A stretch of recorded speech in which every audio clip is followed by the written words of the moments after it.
Master Xehanort is a very understood character. I've seen so many people get the motivations behind his actions mixed up. He does not want to be the ruler of the universe. He does not want to be a god. He does not want to blanket the universe in darkness. Master Xehanort, in fact, is devoted to the light but sides with the darkness. Why he operates this way may have something to do with his whole obsession with balance. With Ericus being poisoned by the precept and his teachers, as a noble, Xehanort may have wanted to be his balancing force, essentially his shadow. In Kingdom Hearts 3, we know that Xehanort and his other selves state on that land they will fight for the fate of the universe. Kingdom Hearts will be summoned when one side yields, and the world will have to be found worthy of Kingdom Hearts' light or perish. That sounds about as devoted to the light as it gets. To be willing to let the light judge all that exists.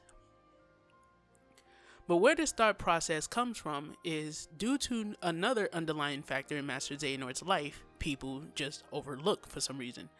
From the time he first met his master and his brother, Master Xehanort longed for a place in the world.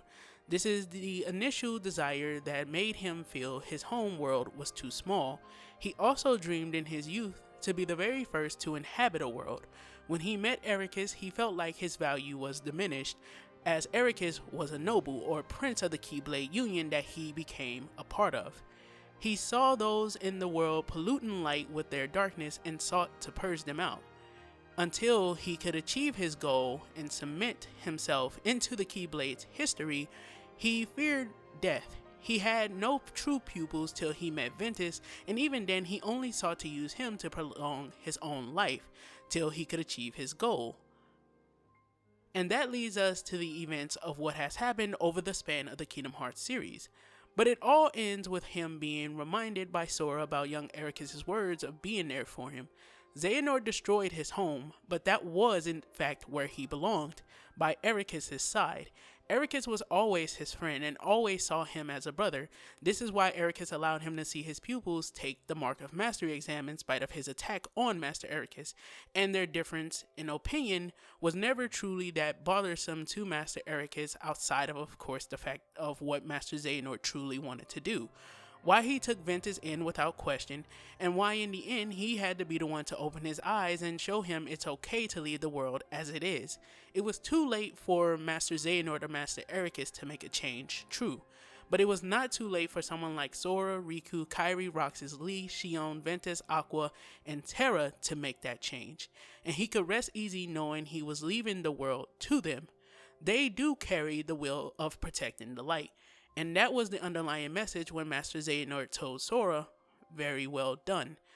Did you find it interesting that Ansem and Xemnas told Sora and Riku to go forward and they are strong? How Ansem states that, of course, he knew that he could never truly, of course, conquer Riku ever again because his heart is more than just the darkness within him like he thought.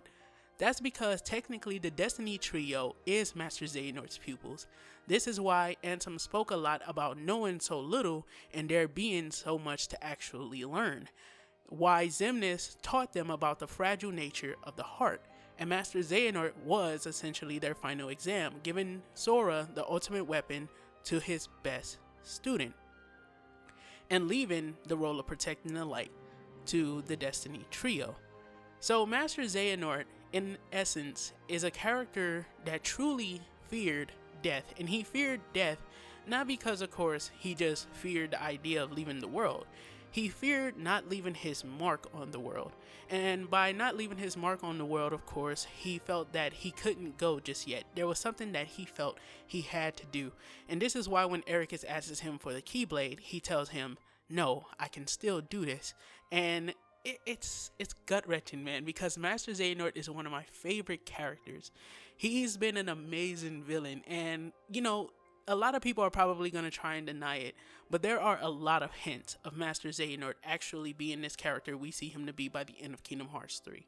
If you read the Xehanort reports, he mentions how, of course, Ericus is corrupted by the light, and of course, he looks at his devotion to the light, and he's proud of it, but he doesn't want to go that same route, because he's kind of essentially poisoned by the light. And by devoting himself completely like that, of course, we saw what happened to Master Ericus, in which he was willing to attack, his students.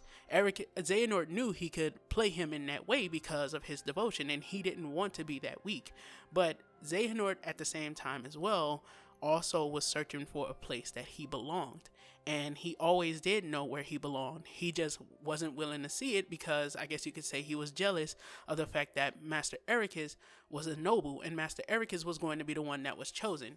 I want to show you guys something before I close out this video because I feel like a lot of people probably missed it. When Xehanort and Ericus finished their chess match and Xehanort says maybe he won't go as far as Master Ericus, listen to his voice, but not only listen to his voice, look at his face. You can see a huge amount of self-doubt in Master Xehanort's face. And he turns around to Ericus again and he smiles at him and says, "But that doesn't mean that I can't be there for you." What's left of me? What's left of me? And you